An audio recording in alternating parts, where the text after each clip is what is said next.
Hello everyone, this is Ayush and welcome back to It is a Study official YouTube channel to this English session.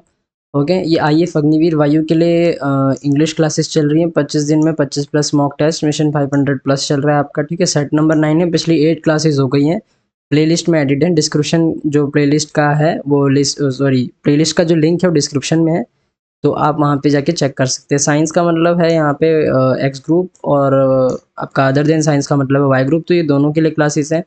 यहाँ पे practice करिए, आपको 20 number fix मिलेंगे। ठीक है, यहाँ से जो पेपर बनेगा वो बिल्कुल इन्हीं क्वेश्चनों के ऊपर बेस्ड होगा, तो आप इनकी प्रैक्टिस करेंगे तो ये मान लीजिए कि आपको पूरा 100% इंग्लिश का जो सेशन है, पूरा इंग्लिश का पोर्शन होगा science and other than science यानी अग्निवीर के पेपर में, एक्स एंड वाई ग्रुप के पेपर में, वो आपका पूरा बढ़िया होगा। ठीक है, चलिए हम क्लासेस स्टार्ट करते हैं।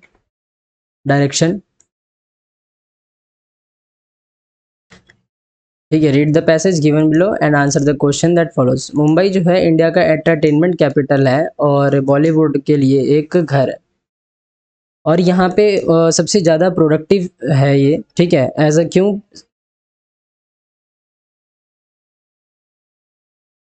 तो ऐसा क्या है, ये सेंटर ऑफ फिल्म प्रोडक्शन है। यहाँ भी मतलब बहुत ज़्यादा एक तरह से फिल्म जो है प्रोडक्ट होती हैं ना, प्रोड्यूस होती हैं। हालांकि अभी भी यहाँ पे बहुत सारे कॉन्सेप्शन है इस इंडस्ट्री के बारे में कि यहाँ पे कुछ सिनेफाइल्स हैं कि बॉलीवुड को डिस्क्राइब करते हैं।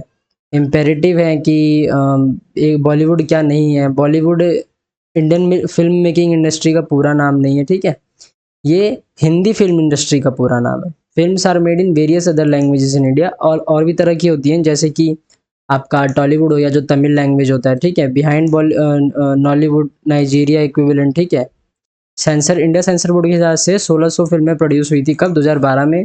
और इंडिया में जो है बॉलीवुड बिगेस्ट इंडस्ट्री नहीं है आउटपुट लास्ट ईयर, मतलब पिछले साल 2012 की पिछले साल, सॉरी लास्ट ईयर, यानी आपका जो ये प्रेजेंट टाइम चल रहा है इसके लास्ट ईयर, यहाँ पे 262 फिल्में तमिल की तरफ से प्रोड्यूस हुई थी और तेलुगु की तरफ से 256। ठीक है, और जाके हिंदी में 221 हुई थी। और अब तो बॉलीवुड फेल हो रहा है क्योंकि उनकी जो सच्चाई है वो सब सामने आ रही है ना। बॉलीवुड अब तो फेल हो रहा है। नेवरदलेस जब ग्लोबल प्रेजेंस में आया था तो बॉक्स ऑफिस सेल्स हुआ था, बहुत कुछ हुआ था, लेकिन अब इतना कुछ नहीं हो रहा है।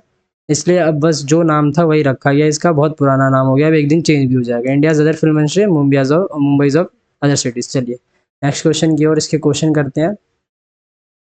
क्वेश्चन नंबर 1, अब जो प्रोडक्टिव वर्ड है जो मैंने पैराग्राफ में आपका ये कर रखा है, रेड रेड कर रखा है ना, रेड एंड बोल्ड, तो ये बताना है आपको कि इसका मतलब क्या है। सब्स्टिट्यूट कैसे कर सकते हैं हम इसका सिनोनिम कैसे बना सकते हैं। तो इसका प्रोडक्टिव का मतलब होता है प्रोड्यूस करना, तो नेसेसरी का मतलब होता है ज़रूरत, प्राइम का मतलब होता है पुराना या फिर महत्वपूर्ण, इंपॉर्टेंट का मतलब भी इंपॉर्टेंट होता है। प्रोफिलिक, जो प्रोफिलिक है इसका मतलब होता है आपका जो प्रोफिलिक है इसका मतलब होता है आपका प्रोडक्टिव करना। ठीक है, किसी चीज़ का प्रोड्यूस करना, प्रोडक्टिव होना। तो प्रोडक्टिव का जो सिनोनिम हो गया, क्या हो गया, प्रोफिलिक हो गया।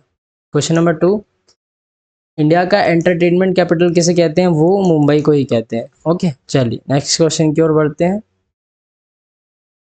Question number 3, according to India censor board 2012 में कितनी फिल्म प्रोड्यूस हुई थी, 1600 फिल्में प्रोड्यूस हुई थी। ठीक है, एक मिनट। वो पता नहीं कैसे अचानक से खराश आ जाता है कभी कभी गले में, है ना। Question number 4, Bollywood is a name for क्या, इंडियाज फिल्म सिटी। ये है इसका नाम, क्या नाम है इसका, अभी हमने पढ़ा था। तो इसका नाम क्या है, the countries Hindi film industry. ठीक है, हमारे देश का हिंदी फिल्म इंडस्ट्री, इंडिया का नहीं है ये पूरी। ठीक है, इंडिया में और भी चीज़ें हैं जो इनसे अच्छी हैं। चलिए क्वेश्चन नंबर 5 की ओर बढ़ते हैं। जंबल वर्ड को ठीक करना है। ठीक है, तो ये तो ऑलरेडी क्या बोलते हैं, अलाइन है।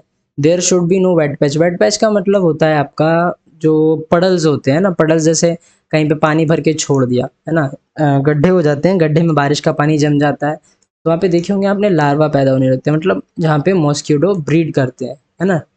अब वहाँ पे जो है मक्खियाँ भी पैदा होती हैं और फिर बहुत सारी अलग अलग गंभीर बीमारियाँ भी हो जाती हैं। तो ये क्या हो गया, PQRS, एकदम ईजी था, एकदम सही था। ठीक है, ऑलरेडी लगा हुआ था। Question number 6, glacier melting is the measure of global warming caused by climate change. जो ग्लेशियर हमारा मेल्ट हो रहा है, पिघल रहा है, वो एक मेजर क्या है? मेजर क्या है वो? क्या कॉन्फ्लिक्ट है? कॉन्फ्लिक्ट मतलब मैं आपको बताता हूँ क्या होता है। कॉन्फ्लिक्ट मतलब होता है आर्ग्यूमेंट, डिसएग्रीमेंट करना। हमें आर्ग्यूमेंट थोड़ी करना है। अफेक्ट है नहीं, अफेक्ट थोड़ी है। अफेक्ट का मतलब होता है किसी चीज़ के ऊपर अफेक्ट होना। बैटल कोई जंग थोड़ी है, इम्पैक्ट है।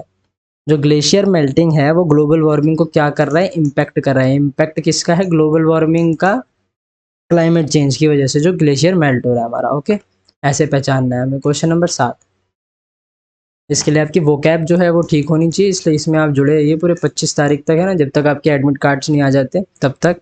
और फिर उसके बाद जब आ जाएगा तो नेवी के बाद आपकी इंडियन कोस्ट गार्ड की क्लासेस के भी नोटिफिकेशन आने के चांसेस हैं। बिकॉज अभी नेवी के चल रहे हैं, तो नेवी के बाद ही, बिकॉज अग्निवीर के बाद आपका नेवी के बाद ये लोग अपनी इनटेक बढ़ाएंगे। ठीक है, तो कोस्ट गार्ड का भी जो है निकलेंगे। और कोस्ट गार्ड के लिए भी इंग्लिश जो है आपको ढंग से प्रैक्टिस करवाएंगे ताकि आपको अच्छे से करें। उसमें तो इंग्लिश इंग्लिश जहाँ तक पता है CHSL लेवल की आती है, लेकिन मैं आपको CGL लेवल की इंग्लिश करवा दूंगा। ठीक है, तो आपका ये भी कवर हो जाएगा, ये भी कवर हो जाएगा। मैं इंग्लिश की बात कर रहा हूँ, पेपर के लिए मत सोचना कि हाँ फिर आप आते नहीं हो से देख के। मैं लेवल की बात कर रहा हूँ, बिकॉज जो जिस लेवल की इंग्लिश इसमें आती है उस लेवल की इंग्लिश उसमें आती है इंडियन कोस्ट गार्ड में। ठीक है, एयरफोर्स में तो ईजी ईजी होता है, ईजी टू मॉडरेट होता है। उसमें मीडियम टू हार्ड चला जाता है। जो कमीशन है उन्होंने रिकमेंड करा है। देखिए यहाँ से कमीशन की स्पेलिंग जान लीजिए। कमीशन की स्पेलिंग का भी बहुत बार पूछा जाता है, बहुत रिपीटेड क्वेश्चंस होते हैं कमीशन के ऊपर। ठीक है, एक फिस्कल काउंसिल करने के लिए किस किस किस चीज़ के लिए? फिस्कल काउंसिल यानी बजट को नंबर करने के लिए, है ना। तो यहाँ पे क्या आएगा? यहाँ पे क्या आएगा? क्रेडिबिलिटी। ठीक है, प्रोविडेंट, फ्रूटफुल, एनहेंस, ये सब नहीं होगा। हमें बिजनेस, हमें बजट से है। ठीक है, प्लस यहाँ पे फिस्कल से, तो ये मनी से रिलेटेड है। ठीक है, किससे रिलेटेड है? मनी से रिलेटेड। तो मनी में क्या आएगा? Credibility. Needed credibility to budget numbers. Okay, चलिए आगे बढ़ते हैं। Question number 8, money paid to a man for his labour. तो इसे क्या कहेंगे? देखिए अब यहाँ पे बच्चे होंगे कंफ्यूज। ठीक है, यहाँ पे क्या होंगे? बच्चे कंफ्यूज होंगे। आपका जो मैं बता देता हूँ कहाँ पे कंफ्यूज होंगे। आपको सैलरी भी लगेगा, आपको पेमेंट भी लगेगा, आपको रिम्यूनरेशन भी लगेगा, लेकिन सपोर्ट तो है नहीं इसका आंसर। ठीक है, तो एक तो एलिमिनेट कर दिया हमने। अब मैं सैलरी का मतलब बताता हूँ। ये ना बताऊँ, फिक्स्ड रहता है। ये फिक्स्ड रहता है। ठीक है, किसके लिए रहता है? जो जॉब करते हैं, ये फिक्स रहता है। जैसे आपको मान लो अगर आपकी लग जाती है तो आपको 21,000, ये फिक्स रहेगा 1 साल तक। फिर उसके बाद बढ़ेगा, तो जो बढ़ेगा वो अगले साल के लिए फिक्स रहेगा, फिर उसके बाद फिक्स रहेगा, फिर उसके बाद फिक्स रहेगा, ऐसे। तो क्या होगी? आपकी सैलरी होगी, आपकी पेमेंट नहीं होगी। पेमेंट क्या होता है? Transfer of money in exchange of a product और सर्विस। यानी पेमेंट का मतलब होता है कि मैंने आपसे कोई सामान खरीदा और बदले में मैंने आपको पैसा दिया, है ना। जहाँ पे हम गुड्स की यानी सामान की लेन देन करते हैं, सेल परचेज करते हैं, वहाँ पे जो पैसे आते जाते हैं उसे पेमेंट कहते हैं। ठीक है, उसे क्या कहते हैं? पेमेंट। जो रिम्यूनरेशन है, जो रेम्युनरेशन है उसका मतलब होता है किसी सर्विस के लिए पेमेंट करना। लेबर क्या करते हैं? मजदूर क्या करते हैं? काम करते हैं, उनके लिए हमको। और रेम्युनरेशन क्या है? कभी फिक्स नहीं होती, वो कभी भी बढ़ जाती है, कभी भी घट जाती है। तो इसलिए क्या आएगा इसका आंसर? Option number 3, remuneration. तो ये चीज़ याद रखिएगा। क्वेश्चन नंबर 9, करेक्ट स्पेलिंग तो बिगिनिंग है। बिगिनिंग की स्पेलिंग आपकी GNNING ढूंढी, ये ऑप्शन नंबर 2 जो है इसका राइट आंसर है। बाकी सब तो ये तो गलत है, ये भी ये तो यही गलत है। बिगिनिंग, बैगिनिंग, बिगेनिंग, ये सही है ना, बिगिनिंग। चलिए आगे बढ़ते हैं क्वेश्चन नंबर 10 की ओर। ये ईडियम है यानी मुहावरे। वैनिश इनटू थिन एयर, है ना, पतली सी हवा में गायब हो जाना। तो मतलब to completely disappear. To completely क्या? डिसअपेयर, गायब, एकदम झटके से गायब हो जाना। ठीक है, चलिए आगे बढ़ते हैं क्वेश्चन नंबर 11। ऐसे फॉर्म करना है। Crows use sticks to pry peanuts out of cracks. मतलब इसका मतलब है कि जो आपके कौवे होते हैं, कौवे ना, कौन होते हैं? कौवे होते हैं।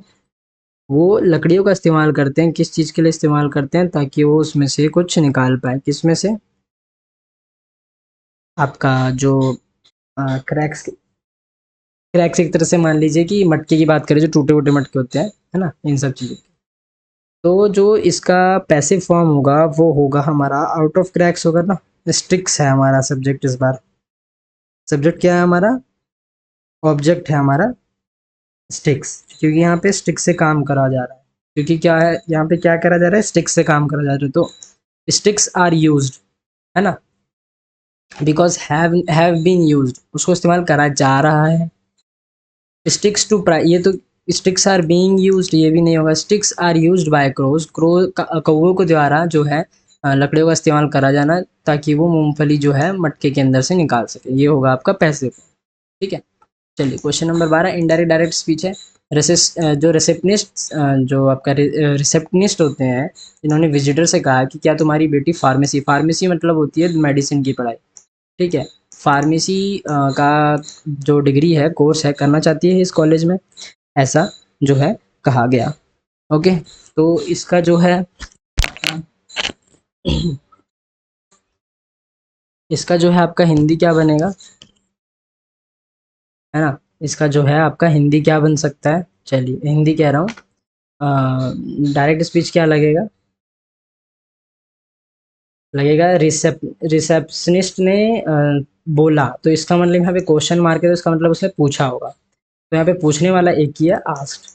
तो इसका आंसर भी क्या हो जाएगा? आज the visitor wanted to his daughter to study pharmacy in that college. ठीक है, एकदम सही है ये। बस इसमें आपको हल्का सा दिमाग लगाना था और आपका काम हो गया। एरर वाले क्वेश्चन में हमेशा बताया आपको कि पहले ओमिट करो। ठीक है, क्या करो? पहले करो ओमिट। ओमिट मतलब पहले उसे सुधारो, फिर गलती पहचानो, है ना। हालांकि गलती पहचान के ही सुधरती है, पर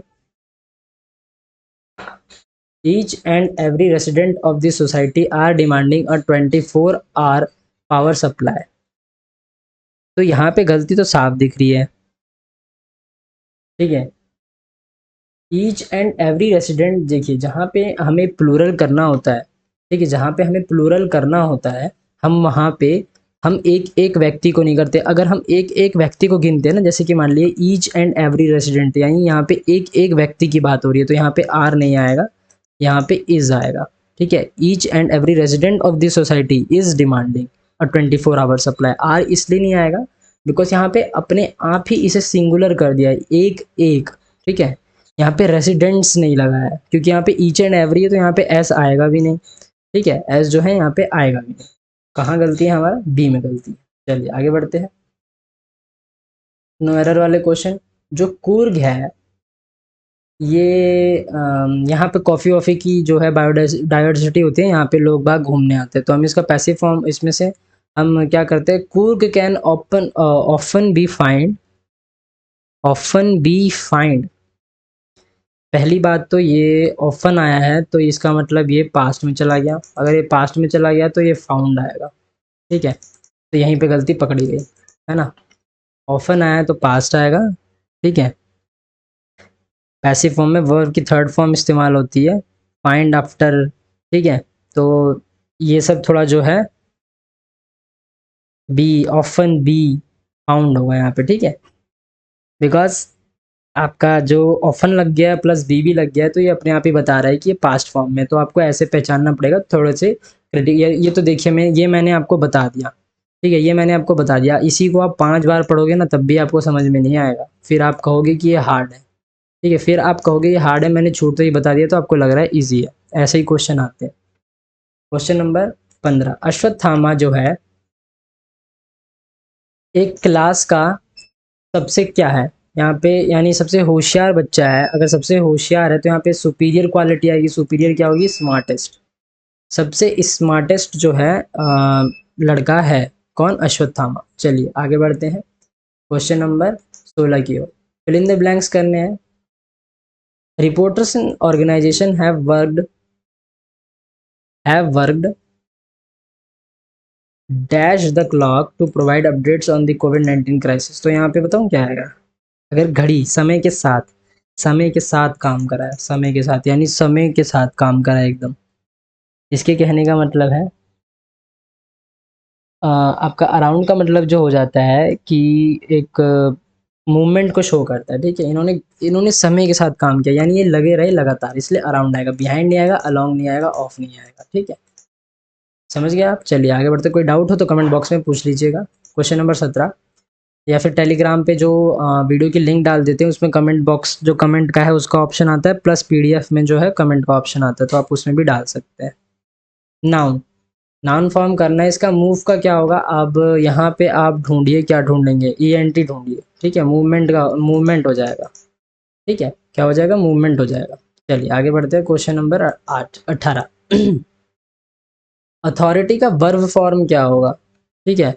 कौन सा फॉर्म, वर्ब फॉर्म। तो आपका ऑथराइज हो जाएगा, ठीक है। अथॉरिटी का ऑथराइज, ऑथराइज करना। आईवीई है लास्ट में, लेकिन इधर नहीं आएगा बिकॉज ये अथॉरिटेटिव हो गया है, ये नहीं होगा। जो ये है वही रहेगा, ऑथराइज नहीं होगा, ये पास्ट टेंस है। ऑथर नहीं होगा, ऑथर का मतलब ही अलग हो जाता है। ओके, चलिए आगे बढ़ते हैं क्वेश्चन नंबर 19 की तरफ। जंबल वर्ड्स हैं, इन्हें ठीक करना है। क्या करना है, इन्हें ठीक करना है। In earlier times when a man at the sight of violent and powerful aspects of nature appeared on earth he was overawed। तो इसका जो बनेगा वो बनेगा PSQR। कैसे बनेगा, in the earlier times when a man appeared on earth. बहुत पहले के ज़माने में जब जो पुरुष थे वो आए थे, उन्होंने उनको पहले ही एक क्या बोलते हैं, violent and powerful aspects of nature से देखा गया था, ठीक है। क्वेश्चन नंबर 20, आवर टीम, हमारी टीम की जो परफॉर्मेंस है वो इस बार क्या रही है, वो इस बार क्या रही है, वेरिएबल रही है, ठीक है। क्या रही है, वेरिएबल रही है। वेरिएबल का मतलब मैं आपको बताता हूँ क्या होता है। वेरिएबल का मतलब होता है कि कांस्टेंट नहीं थी या फिर फिक्स नहीं थी, ठीक है। हिलती जुलती रहती थी। वेरियस मतलब होता है बहुत सारे, ठीक है, अलग अलग हमको चूज़ करने के लिए ऑप्शन मिल जाता है। वैरायटी का भी मतलब यही होता है। वर्टिकल का मतलब तो आपका जो आपका वर्टिकल होता है वो ऐसे होता है ना, और हॉरिजॉन्टल आपका ऐसे होता है। तो इसलिए ये भी नहीं आएगा, ये भी नहीं आएगा, ये भी नहीं आएगा। वेरिएबल रही है, ठीक है, ऊपर नीचे रही है। चलिए आगे बढ़ते हैं। लाइक कर दीजिएगा। डाउट हो तो पूछ सकते हैं, बाकी टेलीग्राम पे भी आप डाउट पूछ सकते हैं, लिंक डिस्क्रिप्शन में है। पीडीएफ के लिए आप टेलीग्राम को जो है ज्वाइन कर लीजिए।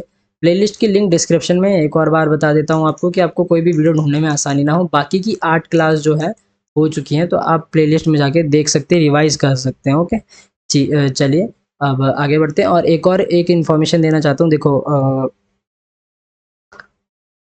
डेली आपके लिए मैं कितने क्वेश्चन ला रहा हूँ, 20 क्वेश्चन। 20 अट्ठे 8 दिन हो गए ना, 20 अट्ठे 160, ठीक है। 160 क्वेश्चन तो अभी हो गए आपके। तो सोचिए एग्जाम तक कितने हो जाएंगे। और 160 में से आपका ना हर एक स्टूडेंट का जो है पेपर फंसेगा।